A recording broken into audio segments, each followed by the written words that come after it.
نبتدي بمين؟ نبتدي بحسن. احمد حسن من اقدم الناس على السوشيال ميديا، صدق او لا تصدق ان احمد حسن ظهر على السوشيال ميديا من زمان قوي، ودخل السوشيال ميديا من باب هشام عفيفي وبرنامج الفقره الصباحيه الجميله. الفقره الصباحيه الجميله، الفقره الصباحيه الجميله.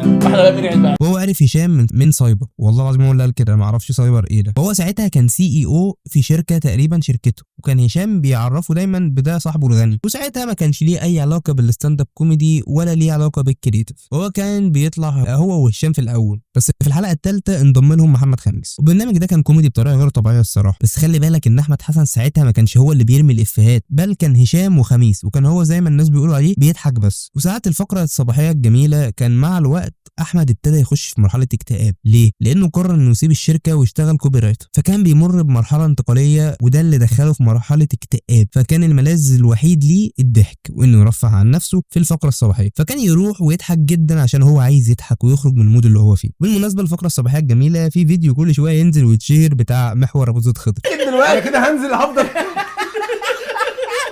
مش معقوله فين ابو زيد خضر.